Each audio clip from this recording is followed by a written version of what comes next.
going on, guys? Coming at you hard. Friday, about to get some, about to go into the weekend hard. Hopefully we have a nice weekend. Hopefully today, aka Friday, it doesn't rain as much as it's supposed to. All right, and yeah, let's get it started. So for our warm-up today, we're going to be doing 10 bird dogs, 10 Samson stretch with a twist, 20 shoulder taps in the push-up position. For those of you who are going to be doing handstand push-ups in today's workout, I'm going to give you the option to do the shoulder taps in an inverted handstand position. So what you would do to do those is you'd kick up into your handstand and you tap the opposite shoulder, which we can demo if you would like to demo. If not, we will go over it with you guys. And then 8 seated Z press 4 times. Now, for the bird dog, we're gonna be on all fours like a dog. And with our opposite leg and our opposite arm, we're gonna be reaching in both directions. We're squeezing the glutes, keeping those lower abs nice and tight, okay? And holding that position nice and controlled at the top. And I'm keeping my back and hips nice and straight the whole time, okay? So we're gonna be doing 10 total reps. Now, you can stand up. For the Samson with a twist, we're stepping out into a lunge and we're twisting side to side, feeling that stretch in our thoracic spine. Now, for those of you who have the space, you can do these just like we do in the gym, walking, right? Taking a step, walking again, okay?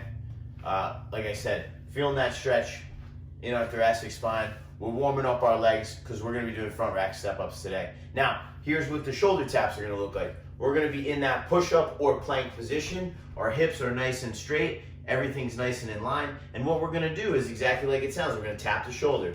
Same side, okay? So whatever shoulder we tap, we'll be tapping it with the same arm, okay?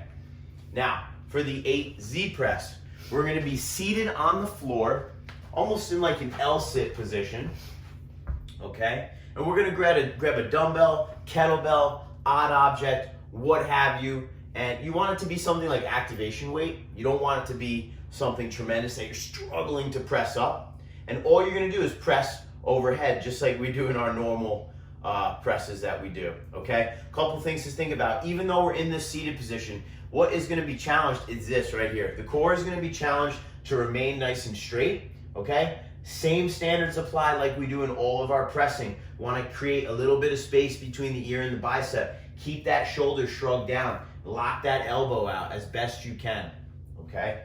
Focus on those 3 things. Do you have anything to add to that? Did you say who you were at the beginning of the video? Who are you, for those of you? Some of you might be new joining us today, am I right? I'm Chloe. Okay, I don't think I said who I am. I'm Victor. We're coaches at the gym at Locomotive. For the shoulder taps, if the plank is pretty easy for you, but you're not quite up on the wall, you can make them a little bit more challenging by getting into a pike position.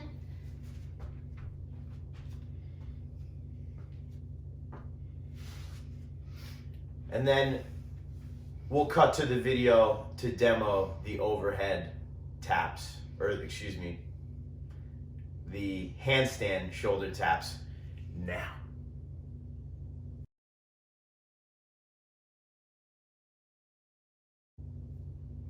And we're back. Okay, for the skill today, are you gonna edit that legit? For the skill today, we're gonna be doing front rack step-ups. There's a couple standards we like to see with the front rack step-up, okay? What these are gonna look like overall, you're taking an object, barbell, kettlebell, dumbbell, bag of Goya rice, bottle of bleach, hopefully you screw that cap on nice and tight, a bag of Tide Pods, whatever you want, a dog, a cat, whatever, your grandma. You can, if you can do a front rack step up with your grandma, respect, okay? So what we're gonna do, we're stepping up onto an object, okay? Nice and easy. I'm gonna hold this for you. We're stepping up onto the object, and exactly like it sounds, standing right up. Choose a sturdier object. Choose a sturdy object. This is our little thing that we sit on to put our shoes on at the beginning of the day. Good, okay. Now, I'm gonna have Chloe demonstrate some of the standards. You can put the weight on the floor. I'm gonna have her demo the standards with no weight, being that this thing is really sketchy. So, what we don't wanna see, there's a couple things with the step up. We do these a lot. We love the front rack step ups at Locomotive. So if you wanna take another step a little bit closer, you might want to. Okay, I like to start off pretty close. What I don't wanna see, guys, I don't wanna see this leg trailing behind the other leg, okay? So that's gonna look like this. That is your body compensating, okay, for an imbalance, okay? So before we add load to the front rack step up, we always wanna make sure this leg is staying on the side that it's attached to. So go ahead and show me a good rep. So you see her leg staying tight, okay? Now, next thing we don't wanna see, we don't wanna see your leg coming up and helping you stand up, okay? So what that looks like is this. Go ahead. Right, see that right there? Go ahead and do one rep and pause when you stand up on it. So boom, right there, this leg is helping this other leg stand up because of a weakness or imbalance. We do not want that. Again, we don't want this we don't want to add load if this is happening, okay? And lastly, if you're doing this on a box or even something like this, we don't want to see this leg dragging up the box or whatever, okay? So show what that would look like, dragging. Yeah, so she's dragging. That's another compensation. One last thing with these, actually. Try to make sure the leg that you're coming down on is just as important as the leg that it's coming down is just as important as coming up. So when you're coming back down, if you have a dominant side, a lot of people tend to use their non-dominant to stand up with, and then they end up switching to their dominant to come down with because they're stronger leg. So make sure whichever leg you stand up with, you're coming back down the same way. No doubt. Front rack step up's legit. If you feel that one side is weaker, I have no problem with, and I'll tell this to anybody in the gym, in any of my classes, or I'm sure that Chloe would say the same thing. If you feel a weaker side, by all means, do an extra set on that side.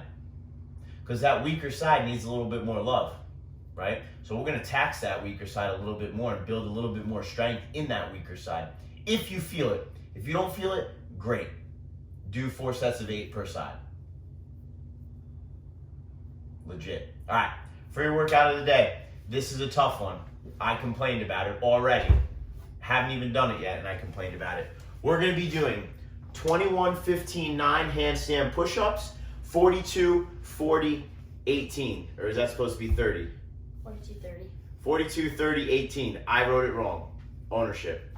All right, so for the handstand push-ups, we'll do 21 handstand push-ups, 42 kettlebell swings, 15 handstand push-ups, 30 kettlebell swings, 9 handstand push-ups, 18 kettlebell swings, 4 times. Okay? Kettlebell swings, you can do them with a kettlebell, dumbbell, odd object. We're gonna demo the kettlebell swing with the dumbbell. Again, when we do kettlebell swings, always focus on that hinge. So important. I used to see so many people doing a squat kettlebell swing that would complain about back pain, which looks like that. That's because they're not swinging the kettlebell properly. They're not hinging at their hips and using their glutes and quads and hips to move the belt, okay? Hips again. Hips, quads, belt, okay? For the handstand push-ups, yes, we know not everybody, even the people that can do them, don't have access to a place where they can do them. That's okay. For those of you that have handstand push-ups, we can do a pike push-up, or we can get our feet up on a couch or something to elevate our feet and do some kind of inverted push-up. You want to show us a plank push-up or a pike push-up? So pike push-up, hips are super elevated, back is as straight as we can keep it, and we're going as vertical as possible. These get extremely spicy very quickly. Go ahead and do a couple reps. So pressing through those triceps. And the thing about the pike push-up is they're strict. So you don't get the bonus of being able to kip like you would on a wall, which kipping is allowed in this workout. Common error we see with the pike push-ups. I'm gonna do it. You know I'm gonna do it. That's why you picked me to do it. Don't swear on here. Sorry, I didn't. You should have just let that go. People tend to bring their head down in between their hands. instead of bringing their head forward. So kind of think of yourself like a barbell press. You want to be bringing your head down and forward. Give me a couple bad reps. Yeah, go straight down between your hands. Yeah. See how awkward that places his elbows? Now go bring the elbows back towards your legs and bring the head in front of your body. A little bit more, like a tripod. What are you doing? I don't know how to do these. Here. Oh, gotcha. He's like further back, is that what you mean? Now head through. Yes. It ends up becoming much more like a pressing movement. Much better for your elbows, so your elbows aren't way out here. And they're gonna be closer to your sides. I'm still sore. Last option on the couch. Couch option. Chloe will be demoing the rest of these because I'm mad sore. Very good.